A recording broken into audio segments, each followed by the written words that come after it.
बिजली वाली कारें तांबे को इतिहास पुकारे। 2021 में चीखती डराती बेहोश करती खबरों के बीच कमोडिटी बाजार में इतिहास ने खुद को दोहराने की तैयारी कर ली।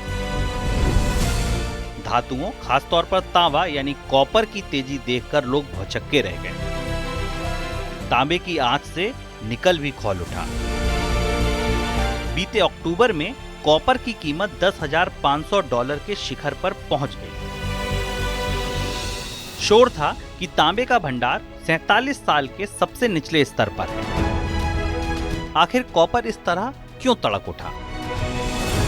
वजह है इलेक्ट्रिक वाहनों की आगामी क्रांति। इस अगवानी में दुनिया भर की सरकारें बिजली के नेटवर्क बढ़ा रही हैं या दुरुस्त कर रही हैं। इन्वेस्टर इम्नेशिया की रिपोर्ट बताती है कि अकेले 2020 में इन नेटवर्कों को बनाने में करीब 19 लाख टन तांबा खप गया। तो फिर मांग क्यों ना भड़के? इसलिए साथ ही उभर आई 19वीं सदी के आखिरी दशकों की याद और खनक उठे किस्सों के सिक्के। 1908 में हेनरी फोर्ड का कार मॉडल टी सड़कों पर उतरा। ये दुनिया में बड़े पैमाने पर बनने वाली पहली कार थी।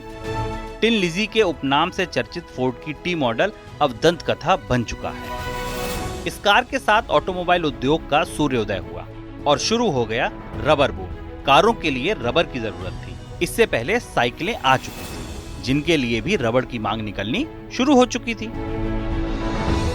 रबर पहले से ही एक आकर्षक और विवादित कमोडिटी था। 19वीं सदी के मध्य में लैटिन अमेरिका व ब्राजील में रबर की खेती व उत्पादन शुरू हो चुका था। स्थानीय निवासियों के शोषण और निर्मम रबर अमीरों की कथाएं दुनिया भर को पता चलने लगी थी। इस कमोडिटी की किस्मत 19वीं सदी के अंत में पलट गई।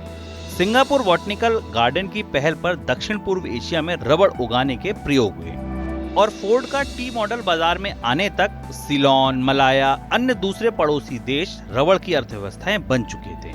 ब्राजील की रबर बाजार से बाहर हो रही थी। ऑटोमोबाइल यानी एक नया उद्योग, रबर निवेश का सुनहला मौका। लंदन स्टॉक एक्सचेंज में रबर कंपनियों की धूम मच गई। यह मूवमेंट इन्वेस्टिंग का पहला बड़ा उदाहरण था, जिसके तहत किसी खास उद्योग में तेजी के साथ शेयर खरीदने की होड़ लगती है। 1910 में द इकोनॉमिस्ट ने लिखा कि लंदन के व्यापारियों ने अपने काम धंधे छोड़कर पूरा समय रबर की खेती वाली कंपनियों के शेयर खरीदने और इस कारोबार में निवेश के मौके तलाशने में लगा दिया है। रबर बूम कुछ इस तरह चढ़ा कि रबर प्लांटेशन इन्वेस्टमेंट ट्रस्ट बना, जो म्यूचुअल फंड में सेक्टोरियल फंड का पूर्वज कहा जा सकता है, यानी ऐसे फंड जो किसी खास उद्योग के शेयरों में निवेश करते हैं। सिंथेटिक रबर के आविष्कार और प्रचलन के बाद 1964 में प्राकृतिक रबर का बाजार सिकुड़ गया। इलेक्ट्रिक व्हीकल के लिए बदलते बिजली नेटवर्क के साथ तांबे में तेजी का ये पहला मौका नहीं है। 20वीं सदी के पहले दशक में अमेरिका में बिजली ग्रिड पर तेजी से काम शुरू हुआ। टेलीफोन, रेलवे, सबवे के लिए मांग निकलने से तांबे में तेजी की बिजली दौड़ पड़ी। ऐतिहासिक अध्ययन बताते हैं कि 1870 से 1930 के बीच विश्व की प्रति व्यक्ति कॉपर खपत 10 गुना बढ़ गई। अमेरिका दुनिया का सबसे बड़ा तांबा उत्पादक और उपभोक्ता बन गया था। इसमें भी तांबे का आधे से अधिक उत्पादन केवल बिजली उद्योग में खपाया जा रहा था।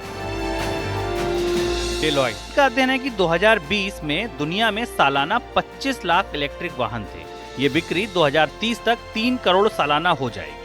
फॉर्च्यून बिजनेस का अनुमान है कि 2028 में दुनिया का इलेक्ट्रिक व्हीकल मार्केट $1318 अरब का होगा, जो 2021 में $287 अरब का है। बीते बरस मई में गोल्डमैन सैक्स की रिपोर्ट ठीक ही चिल्ला पड़ी कि तांबा अब नया कच्चा तेल है। महामारियों में ही नहीं, कारोबारों में भी इतिहास खुद को दोहरा रहा है। ऐसे ही किस्सों के लिए आप बने रहिए मनी 9 के साथ।